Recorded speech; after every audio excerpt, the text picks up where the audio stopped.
तुम्हारा अन्नदाता, पग पग पर है संग तुम्हारे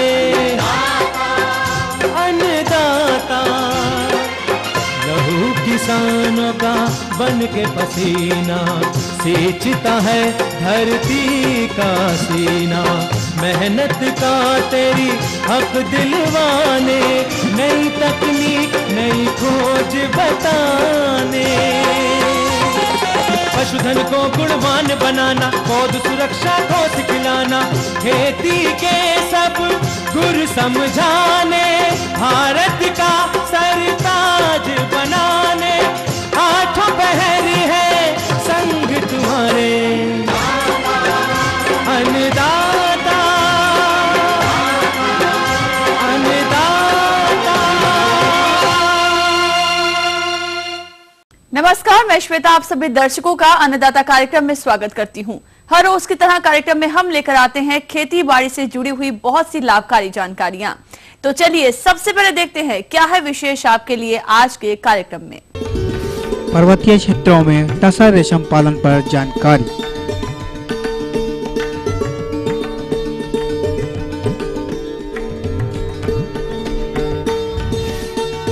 गेंदा की फसल में समसामयिक प्रबंधन पर जानकारी।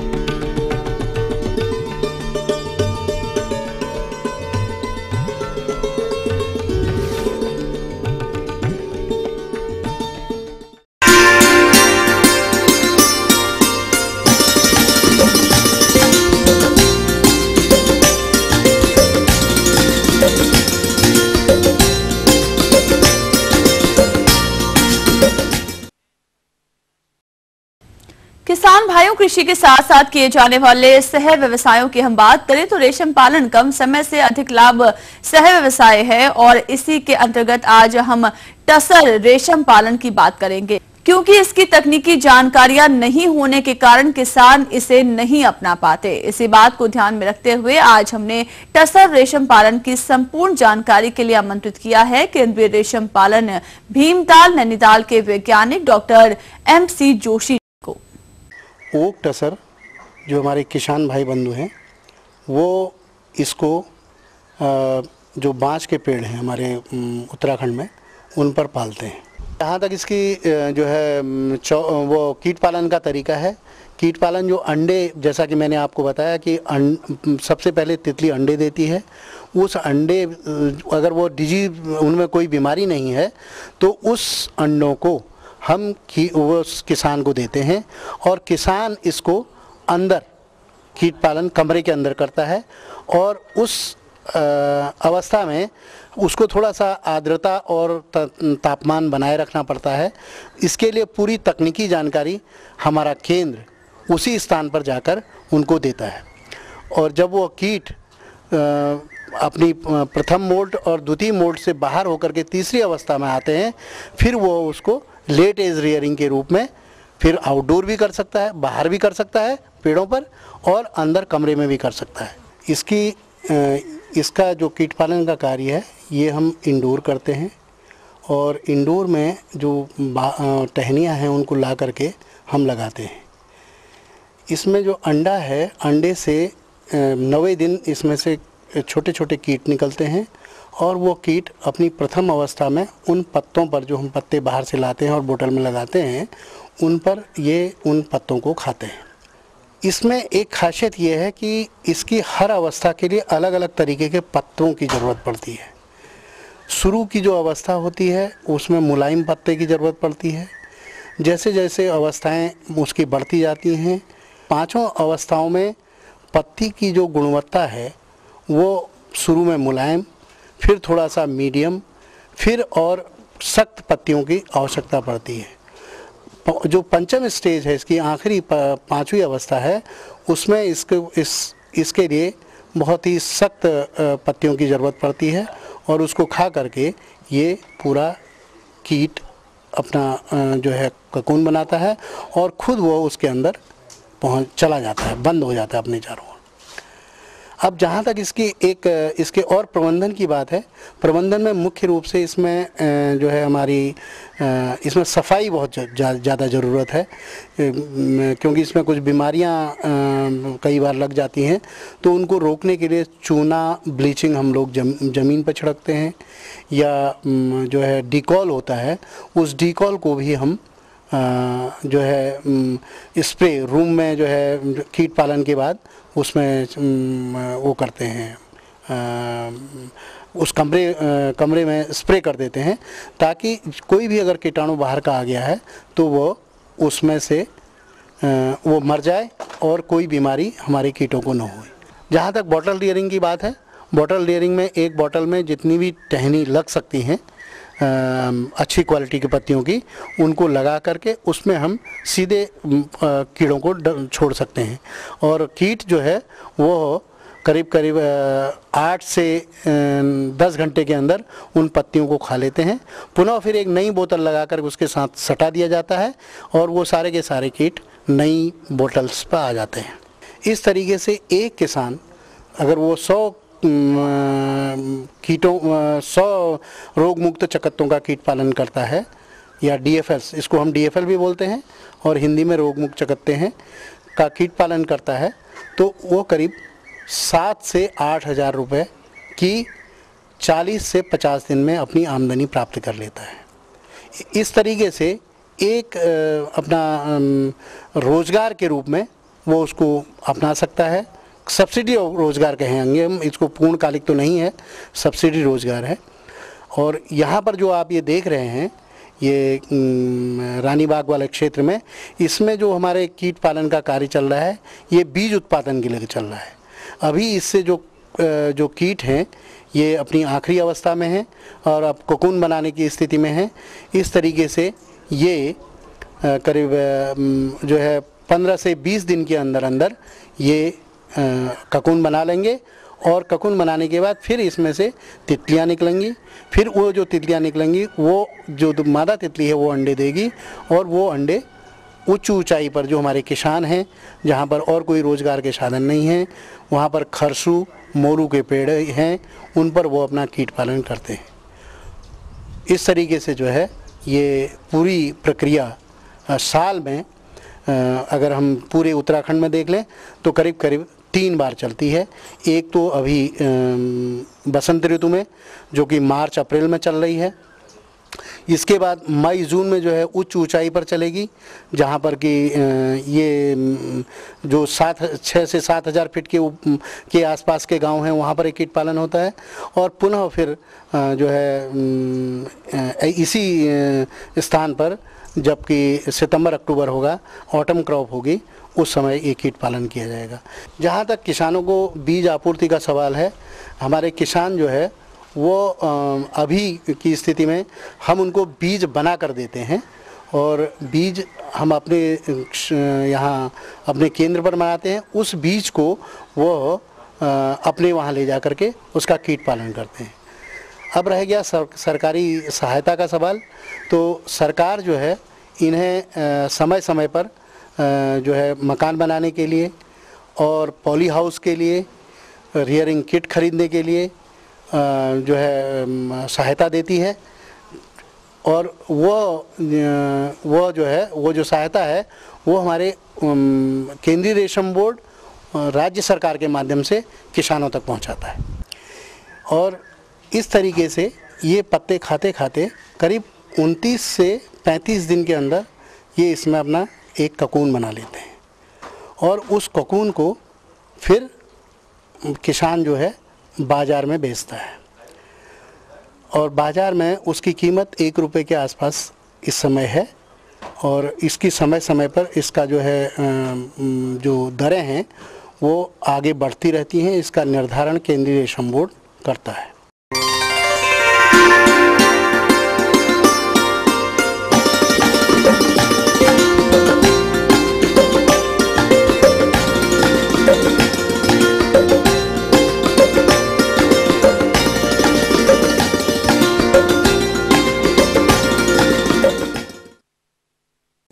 बहुत से किसान भाई फूलों की खेती के अंतर्गत गेंदा फूल की खेती ज्यादा आय प्राप्त करने के लिए फरवरी महीने में रोपाई किए होंगे और इस फसल से ज्यादा लाभ मिले, इसके लिए आवश्यक है कि समसामयिक क्रियाओं पर ध्यान दिया जाए। चूंकि इस समय गेंदे की फसल में कलियां और फूल बन रहे हैं, इस अवस्था पर फसल में कौन कौन से कार्य करने हैं, इस पर प्रकाश डाल रहे हैं कृषि विज्ञान केंद्र सहारनपुर के कृषि वैज्ञानिक डॉक्टर सत्य प्रकाश।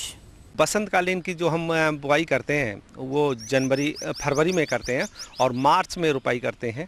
अपने खेत में पौधे की रुपाई कर दी है। गेंदे की फसल में एक विशेष बात है, ये सिंचाई गर्मी में तापक्रम एकदम ज़्यादा हो जाता है, तो हमें सप्ताह 10 से 12 दिन के अंतराल पर सिंचाई करने की आवश्यकता होती है। और यदि बीच बीच में वर्षा हो जाती तो उस समय हम अपने खेत में केवल खरपतवार नियंत्रण खुरपी से निराई गुड़ाई करते रहें। यदि संभव हो सके तो 30 दिन बाद कि यदि हम पौधों में मिट्टी चढ़ा दें, इससे क्या होता है, पौधा पूरा विग्रस ग्रोथ होता है, जिससे कि उसमें ब्रांचिंग और फूल अच्छे प्राप्त होते हैं और अच्छा उत्पादन प्राप्त होता है। गेंदे की फसल में अच्छी फसल प्राप्त करने हेतु एक शीर्ष कलका तोड़ने की बात, जिसे हम लोग पिंचिंग बोलते हैं, वो करें। इसमें क्या करते हैं, शीर्ष कलका तोड़ देते हैं। रोपाई के 35 से 40 दिन बाद जैसे ही हम तोड़ते हैं तो उससे ब्रांचिंग पौधे में ज़्यादा आती हैं, और जब हम पिंचिंग करें या शीर्ष कलका तोड़ दें, उसी दौरान हम जो नाइट्रोजन की अवशेष मात्रा है 50 किलोग्राम प्रति हेक्टेयर की दर से उसे खेत में छिड़क देते हैं। इससे क्या होता है कि हमारे ब्रांचिंग ज़्यादा आती है और हमें फूल ज़्यादा प्राप्त होते हैं। किसान भाइयों, गेंदा की फसल में एक विशेष बात ये देखते हैं, पौधों पर सफ़ेद चूर्ण जैसा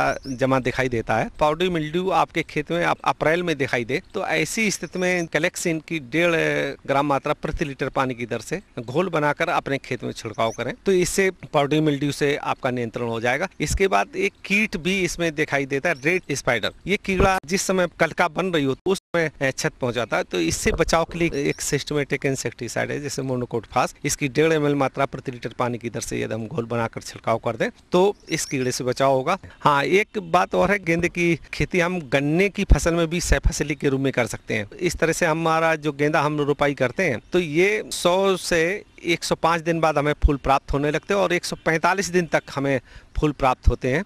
और यदि किसान भाई ठीक से जो वैज्ञानिक विधि अपनाई गई उस तरह से यदि खेती करें तो 1 हेक्टेयर से 150 से 175 कुंतल तक फूल प्राप्त होते हैं। गन्ने के साथ सहफसली खेती करने पे 100 से 125 कुंतल फूल प्राप्त होते हैं। अर्थात गेंदे की सहफसली गन्ने के साथ खेती करके या सामान खेती करके 2.5 से 3 लाख रुपए हेक्टेयर की आमदनी प्राप्त कर सकते हैं। तो ये थी कुछ उपयोगी जानकारियां। अब लेते एक छोटा सा ब्रेक, जल्द लौटेंगे और कार्यक्रम में आगे है महत्वपूर्ण जानकारियां। बने रहिए हमारे साथ।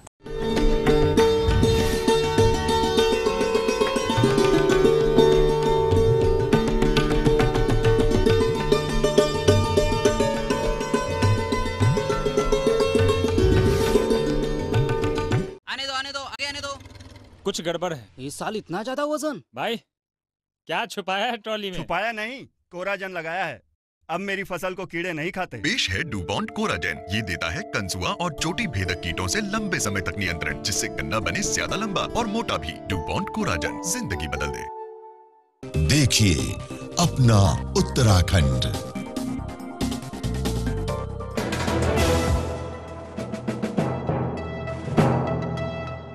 आने दो आगे आने दो। कुछ गड़बड़ है। इस साल इतना ज्यादा वजन। भाई क्या छुपाया है ट्रॉली में? छुपाया नहीं, कोराजन लगाया है। अब मेरी फसल को कीड़े नहीं खाते। पेश है डुबॉन्ट कोराजेन। ये देता है कंसुआ और चोटी भेदक कीटों से लंबे समय तक नियंत्रण, जिससे गन्ना बने ज्यादा लंबा और मोटा भी। डुबॉन्ट कोराजेन जिंदगी बदल दे। थोड़ा एक्शन, थोड़ा डांस और थोड़ा रोमांस। रियल लाइफ से रियल लाइफ तक। नौकर हैं आप जनता के और बदतमीजी बर्दाश्त नहीं करेंगे हम। अब सिर्फ एक ही एक्शन होगा, पब्लिक का डायरेक्ट एक्शन। सेट से प्रीमियर, लेटेस्ट न्यूज हो या हॉटेस्ट गॉसिप, कौन सी फिल्म हिट और कौन सी फिल्मी दुनिया का पंचनामा, फिल्मी नामा।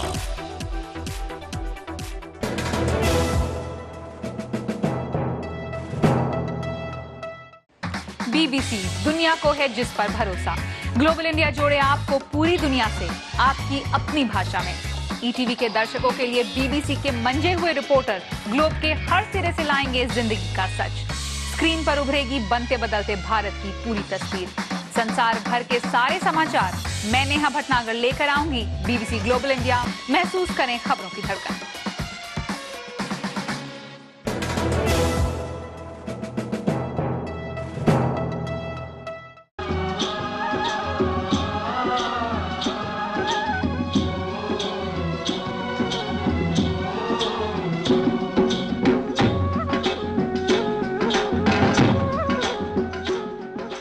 ब्रेक के बाद आप सभी दर्शकों का स्वागत है। चलिए अब रुख करते हैं अगली कड़ी की ओर।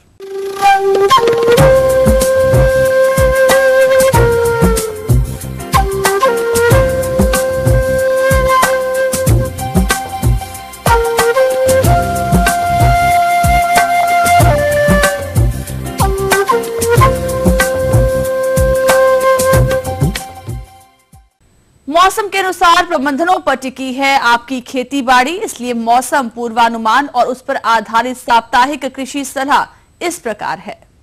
गोविंद बल्लभ पंत कृषि एवं प्रौद्योगिक विश्वविद्यालय पंतनगर के कृषि एवं मौसम विज्ञान विभाग के वैज्ञानिक डॉक्टर एच.एस. कुशवाहा द्वारा भेजे गए मौसम पूर्वानुमान रिपोर्ट के आधार पर इस सप्ताह पंतनगर एवं इससे लगे उत्तराखंड राज्य के उधम सिंह नगर एवं नैनीताल जिलों के मैदानी क्षेत्रों तथा इससे लगे पश्चिमी उत्तर प्रदेश के मुरादाबाद, रामपुर, बिजनौर, पीलीभीत, शाहजहांपुर, बरेली एवं बदायूं जिलों में इस सप्ताह के आगे आने वाले 4 से 5 दिनों में इन क्षेत्रों में दिन में आकाश में हल्के से मध्यम बादल छाए रहने, दिन एवं रात्रि के तापमानों में हल्की वृद्धि होने से दिन का अधिकतम तापमान 30 से 34.8 डिग्री सेंटीग्रेड व रात्रि का न्यूनतम तापमान 18 से 18.8 डिग्री सेंटीग्रेड के मध्य रहने तथा सुबह के समय वायुमंडलीय हवा में नमी 84 से 90% एवं दोपहर बाद हवा में नमी 28 से 40% के मध्य रहने,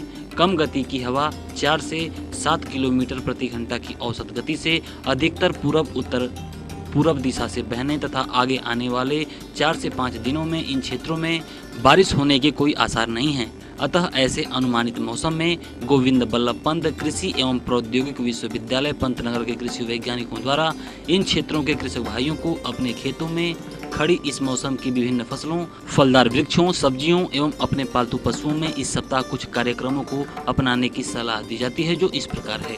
गेहूं की फसल पककर कटाई हेतु तैयार है। साथ ही इस सप्ताह के प्रारंभिक दिनों में इन क्षेत्रों में हल्के बादल छाए रहने लेकिन बारिश न होने की संभावना को ध्यान में रखते हुए सलाह दी जाती है कि किसान भाई गेहूं की पकी फसल की कटाई एवं मड़ाई का कार्य इस सप्ताह जारी रखें। चूँकि सुबह तथा सायं के समय कम तापमान रहने एवं कम गति की हवा बहने से मौसम ठंडा रहेगा, अतः अधिकतर कटाई का कार्य सुबह सायं के समय करें। जिन किसान भाइयों के पास सिंचाई के पर्याप्त साधन उपलब्ध हैं तथा मक्का की फसल को हरे भुट्टे के रूप में बेचकर आय में वृद्धि करना चाहते हैं, उन्हें सलाह दी जाती है कि वे इस सप्ताह जौ, गेहूं, मटर, मसूर आदि की पकी फसलों की कटाई के बाद खाली हुए खेतों में हरे भुट्टे बेचने हेतु मक्का की बुआई की तैयारी कर लें। इस हेतु दोमट से बलुई दोमट मिट्टी वाले ऐसे खेतों का चयन करें जिनमें जल निकास की अच्छी व्यवस्था हो। पहले खेत की गहरी जुताई प्लाऊ चलाकर करें जिससे कि पिछली फसल के अवशेष नष्ट हो जाएं। फिर 2-3 बार हैरो चलाकर जुताई करें तथा पाटा चलाकर समतल कर लें तथा खेत में मेड़बंदी कर पलेवा कर दें। 2-3 दिनों में उठ आने पर कल्टीवेटर द्वारा जुताई कर मक्का की 10 किलोग्राम प्रति एकड़ की दर से 60 सेंटीमीटर की दूरी पर बनी पंक्तियों में बुआई करें। बुआई हेतु मक्का की कम अवधि वाली किसी किस्म जैसे नवीन, श्वेता, तरुण, कंचन, सूर्या, अमर, गौरव आदि में से ही किसी किस्म के प्रमाणित बीज का चयन करें। बुआई के तुरंत बाद पटेला लगाकर कोड़ों को मिट्टी से ढक दें जिससे कि बीज जमाव हेतु मृदा नमी संरक्षित हो सके। बुआई के समय उर्वरक मृदा परीक्षण के आधार पर ही दें, लेकिन किसी कारणवश यदि मिट्टी की जांच न करवा पाए हों तब 16 किलोग्राम नत्रजन हेतु 35 किलोग्राम यूरिया, 24 किलोग्राम फास्फोरस देने हेतु 150 kilogram single super phosphate, 15 kilogram potash देने हेतु 25 किलोग्राम म्यूरेट ऑफ पोटास तथा जिंक तत्व की कमी होने पर 10 किलोग्राम जिंक सल्फेट प्रति एकड़ डालें। मसूर की पकी फसल की कटाई मड़ाई का कार्य इस सप्ताह करें। गन्ने की समय से बोई फसल 45 दिनों की हो गई है। तापमानों में संभावित वृद्धि के कारण इस अवस्था की फसल में अगोला सूट बोरर का प्रकोप हो सकता है, अतः उपयुक्त कीटनाशी का छिड़काव करें। लेकिन जो किसान भाई इन कीटों का नियंत्रण जैविक विधि से करना चाहते हैं, वे इन कीटों के दिखाई देते ही ट्राइकोग्रामा किलानिस परजीवी के 10 से 12 टाइकोविट कार्ड अर्थात 20 से 25,000 अंडे प्रति एकड़ की दर से 4 से 6 बार प्रयोग करें। कमजोर फसल की पेड़ी कदापि न रखें। संभावित शुष्क मौसम के मद्देनजर फसल में सिंचाई करें। जिन किसान भाइयों के पास सिंचाई के पर्याप्त साधन उपलब्ध हैं, वे उचित मृदा नमी की दशा में दाने हेतु लोबिया की पंत लोबिया 1 या पंत लोबिया 2 में से किसी किस्म की बुआई इस सप्ताह 30 सेंटीमीटर की दूरी पर बनी पंक्तियों में बुआई करें। बीज की मात्रा 8 से 10 किलोग्राम प्रति एकड़ रखें तथा बुआई के समय 10 kilogram urea, 80 kilogram single super phosphate तथा 20 किलोग्राम म्यूरेट ऑफ पोटाश प्रति एकड़ की दर से दें। आम के पेड़ों से फलों के गिरने को रोकने हेतु यदि अभी तक कोई छिड़काव न किया हो, तब नेफ्थलीन एसिटिक एसिड की 4 ग्राम सक्रिय तत्व का प्रति 100 लीटर पानी की दर से घोल बनाकर पेड़ों के ऊपर इस सप्ताह छिड़काव अवश्य करें तथा बागों में सिंचाई करें। कद्दू वर्गीय सब्जियों के पहले बोए बीजों का जमाव यदि न हुआ हो, तब बीजों की पुनः बुआई करें। खेतों में खड़ी सब्जी की फसलों जैसे प्याज, भिंडी, बैगन, टमाटर, मिर्च आदि में से खरपतवार निकालें तथा सिंचाई कर आवश्यक नमी बनाए रखें। तापमानों में संभावित वृद्धि के कारण भिंडी की फसल में जमाव के समय कीट दिखाई देते ही फसल सुरक्षा हेतु सेविन दवा का 0.2% घोल तुरंत छिड़काव करें। जो किसान भाई अंडा उत्पादन हेतु मुर्गी पालन करना चाहते हैं, वे इस सप्ताह लेयर चूजे खरीद लें, जिससे कि अक्टूबर माह के प्रथम सप्ताह से अंडा उत्पादन शुरू हो सके। लेकिन ध्यान रखें कि चूजे किसी प्रतिष्ठित हैचरी से ही खरीदें, जिससे चूजों की अच्छी गुणवत्ता, हैचरी जनित रोगों से मुक्ति एवं उत्पादन क्षमता की गारंटी रहे। तो किसान भाइयों, यह था इस सप्ताह के मौसम का मिजाज। अगले सप्ताह मौसम की नई जानकारियों के साथ हम फिर हाजिर होंगे।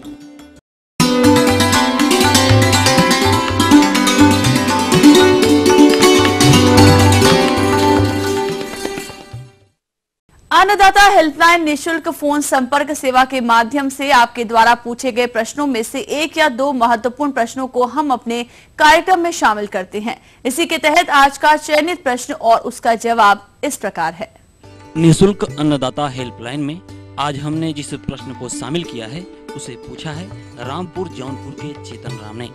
आपने दूधिया मशरूम की उत्पादन तकनीक पर जानकारी चाहिए है, तो इसके लिए देखिए कार्यक्रम का यह अंश। नमस्कार किसान भाइयों, मैं आपको बताना चाहता हूँ मशरूम की खेती के बारे में। मशरूम की बहुत सारी प्रजातियाँ हैं जो लगाई जाती हैं, लेकिन 3 तरह की मशरूम ही किसानों के लिए रिकमेंड किया जाती है, बताई जाती है लगाने के लिए। जिसमें से बटन मशरूम है पहला, जो जाड़े के महीनों में होता है। दूसरा है डिंगरी मशरूम, जो साल में 2 या 3 बार होता है। तीसरा जो है दूधिया मशरूम, जिसका समय इस समय उपयुक्त है। ये दूधिया मशरूम आप इसको लगा सकते हैं। दूधिया मशरूम लगाने के लिए इतना ध्यान देना है आपको, जब आपका 30 से 35 डिग्री तापमान रहे तभी आप इसकी खेती कर सकते हैं। इस समय अप्रैल के महीनों में आप इस दूधिया मशरूम की खेती कर सकते हैं। दूधिया मशरूम की खेती करने के लिए ये ध्यान देना है कि आप जिसमें खेती करेंगे वो माध्यम आपका गेहूँ का भूसा हो सकता है, धान का पुआल, मक्के की कुट्टी, बाजरा, ये जो खली है पशु चारे के रूप में लेते हैं, उसको में आप मशरूम की खेती कर सकते हैं। इस दूधिया मशरूम को में खेती करने के लिए सबसे पहले ये ध्यान देना है, जो भी माध्यम हम लेते हैं इस माध्यम को पहले उपचरित करते हैं। उपचरित करने के लिए आप रासायनिक विधि से 100 लीटर पानी में 125 ml फार्मलिन और 7 ग्राम बावास्टीन डालने के बाद उस माध्यम को उसमें डाल देंगे। डालने के 10 या 12 घंटे के बाद उसको निकालते हैं। निकालने के बाद जहां फर्श पे उसको फैलाते हैं, उस फर्म को भी फार्मलिन से ट्रीट करते हैं ताकि कोई बैक्टीरिया फंगस न रहे, क्योंकि मशरूम ही एक फंगस है। फिर उसको फैलाते हैं। फैलाने के बाद जब 60% तक नमी रह जाती है, तब जाके उसमें बिजाई करते हैं। बिजाई करते समय उसमें 5% के हिसाब से गेहूं का चोकर भी मिला देते हैं और 4% के हिसाब से बीज को मिलाते हैं। बीज को इतना ध्यान देना है कि बीज स्वस्थ हो, चिपचिपा न हो, लसलसा न हो, तभी जाके आपकी मशरूम की पैदावार अच्छी होगी। आप प्रमाणित संस्था से ही आप मशरूम के बीज को लें। जब आपकी 60% तक नमी रह जाती है, उसमें आप बिजाई करें। बिजाई करने के बाद पारदर्शी पॉलीथीन की थैलियों में भर दें। भरने के बाद उसको अच्छी तरह से उस बैग में 10 या 12 सुराख कर दें ताकि उसमें एरेशन होता रहे। फिर उसको बंद कमरे में, जहां एक झाक्स की व्यवस्था है, उसमें ले जाके रख देंगे। देखेंगे कि 10 या 12 दिन के बाद बैग में पूर्ण रूप से सफ़ेदी आ जाएगी। जब सफ़ेदी आ जाती है तब जाके उसमें हम केसीन 1.5 से 2 इंच तक केसीन करते हैं। केसीन करने के लिए हमें भी ध्यान देना है, जो भी हम केसिन बनाएंगे माध्यम, उसमें 3 भाग सड़ी हुई गोबर की खाद और 1 भाग बागीचे की मिट्टी को मिला के बनाया जाता है। केसिन को भी फार्मलिन से ट्रीट किया जाता है ताकि केसिन में कोई तरह की बैक्टीरिया या फंगस न रहे। उसको फिर उसको ट्रीटमेंट करने के बाद उसमें जब सफ़ेदी आ जाती है बैग में, फिर उसमें हम 1.5 से 2 इंच तक केसिन करते हैं। केसिन करने के बाद उस केसिन को में नमी बना के रखते हैं। सुबह शाम उस केसिन को नमी बना के रखते हैं, जिससे देखेंगे आप 3 या 4 दिन के बाद उसमें छोटे छोटे पिनहेड्स आएंगे और 10 या 12 दिन के बाद पूर्ण रूप से मैच्योर मशरूम आपको मिलेगा। उसमें से 25 से 30 ग्राम 35 ग्राम तक अगर मशरूम हो जाए तो उसको घुमा के ऐंठ के तोड़ लेते हैं। ये आपका प्रोटीन की अच्छा स्रोत भी है। इसको आप खा के शुगर, ब्लड प्रेशर को मेंटेन कर सकते हैं। इसमें अगर आपका फ्रेश मशरूम अगर आप बेच नहीं पा रहे हैं तो भी इसको आप ओपन सनलाइट में ड्राई करके बेच सकते हैं। बहुत ही अच्छे दामों में बिक जाता है, क्योंकि इसके जो है इससे कुछ दवाएं बनती हैं, सूप बनता है, जो हमें उपयोग में लाते हैं। इसको आप लगभग ये 1 किलो सूखा भूसा से 500 से 700 ग्राम मशरूम प्राप्त होता है। ये बहुत ही आसान है, इसको आप बहुत ही आसानी तरीके से कर सकते हैं। इस खेती में बहुत ही कम लागत में अधिक उत्पादन आप प्राप्त कर सकते हैं। बहुत ही उपयुक्त समय है, इसकी खेती आपको करनी चाहिए। धन्यवाद।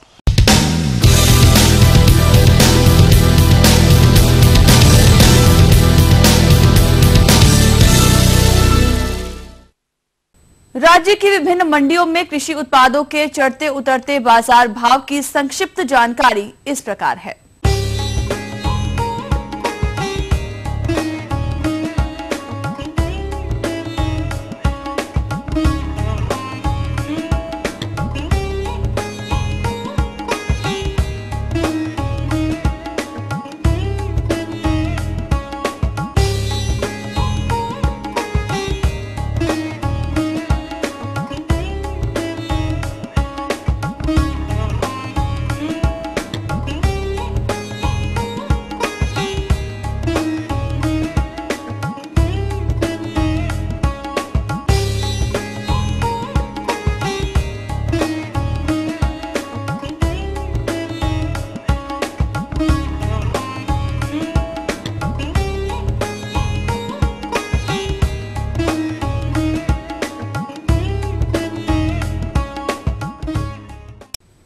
हम ये उम्मीद करते हैं कि आज का कार्यक्रम आप सभी दर्शकों के लिए उपयोगी रहा होगा। किसान भाइयों, अन्नदाता आपकी सेवा के लिए संकल्परत है। कृषि संबंधित समस्या एवं सुझावों के लिए आप हमें इस पते पर संपर्क कर सकते हैं।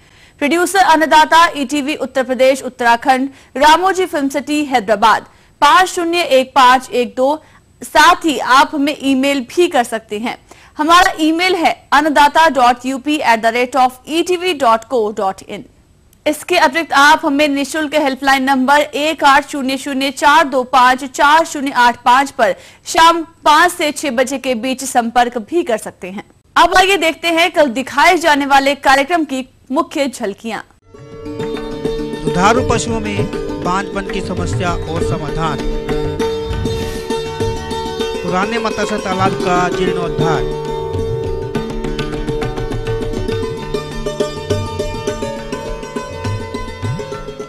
फिलहाल अन्नदाता की पूरी टीम को इजाजत दीजिए। कल फिर इसी समय आपसे मुलाकात होगी कृषि संबंधित कुछ और रोचक जानकारियों के साथ।